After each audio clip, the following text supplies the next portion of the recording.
The transfer touch paper has been lit. Cristiano Ronaldo wins his first trophy in Italy, Spygate at Leeds takes another turn, and we've got all of the day's transfer rumours. That and more coming up in the next few minutes as I am your host Matt Froelich, you are the One Footballers, and this is the Daily News.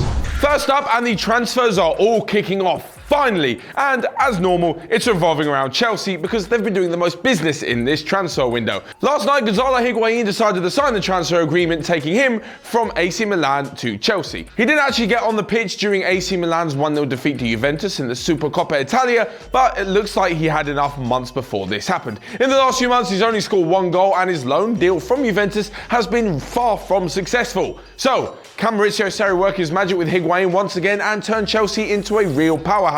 We'll have to wait and see. But what it does mean is that Chelsea can now get rid of a striker, namely Alvaro Morata. It looks like because of the Higuaín deal, he's free to leave, and Atletico Madrid are close to signing him as well. Part of the deal does not see Diego Costa return to Stamford Bridge, as apparently he doesn't even want to go, but Atleti is still getting a decent striker, although he did used to play for crosstown rivals Real. Do you guys think this is a good deal for Chelsea and a good deal for Atletico Madrid? Let me know in the comments section below. But on to our next piece of news. Cristiano Ronaldo has won yet another trophy. It's actually the 13th different trophy he's won in his career. So not the total of all of them, but 13 different trophies in 4 different national leagues. Last night, as mentioned before, Juventus won the Coppa Italia 1-0 thanks to a header from the man himself, which just slipped through Gigi Donnarumma's fingers. He probably should have saved it. Ronaldo doesn't care, and Juventus have another victory. It looks like he'll be adding to this at the end of the season, as Juventus are far and away runaway leaders in Serie A, so Ronaldo could make it 3 domestic titles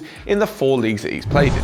Elsewhere in Cup news last night, though, Ronaldo's former team, Real Madrid, lost 1-0 to Leganes. However, their 3-0 victory in the first leg of the Copa del Rey sees them through. But it wasn't such good news for Atletico Madrid. Alvaro Morata probably didn't expect to see this one, but Atleti drew 3-3 at home to Girona, which means that their first leg 1-1 draw sees them out on away goals.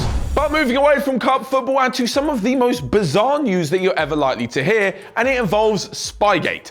Basically, for those of you who don't know, Leeds manager Marcelo Bielsa was caught sending a spy to Derby's training ground ahead of their Friday night match last week. Basically, last night a hastily press conference was called where it was rumoured that Bielsa may resign or that he may be in a lot more trouble. What he did was come out and not only admit to sending a spy to Derby, but also admitting to spying on every single one of his opponents that they've played this year and doing the most crazy amount of research and work on all of his opponents. I guess all that work's been paying off because Leeds sit top of the championship by 4 points. However, though, it does make you wonder just how crazy some managers are. Bielsa came out with some crazy PowerPoint saying that over 300 hours of work goes in each week to detailing and identifying the weaknesses of their opponents. It's been said that one time after his Athletic Bilbao side lost to Pep Guardiola's Barcelona in the Copa del Rey final a few years ago, Pep Guardiola went up to Bielsa and said, "Wow, you know more about my Barcelona team than I do." This just shows you the depth and potential insanity that the man is willing to go to. But what do you guys think? It's said that disciplinary actions will now open against Marcelo Bielsa, but is he actually doing anything wrong? Is he just gaining a competitive advantage in a sporting environment, or is he just a downright cheat? Let me know in the comments section.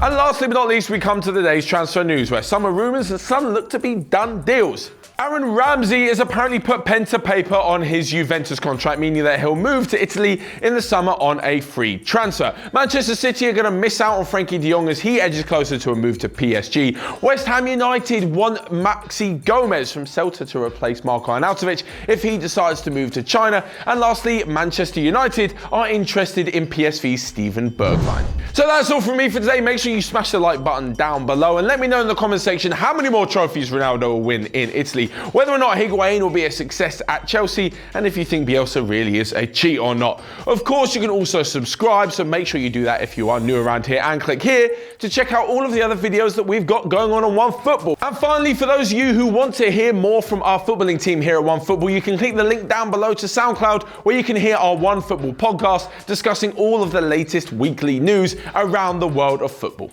Oh, and by the way, if you're wondering where I am tomorrow, well, we'll be in Manchester filming some pretty cool stuff. So Paddy will be stepping in again for all of the daily news and your Friday feels. But from me, I will see you Monday.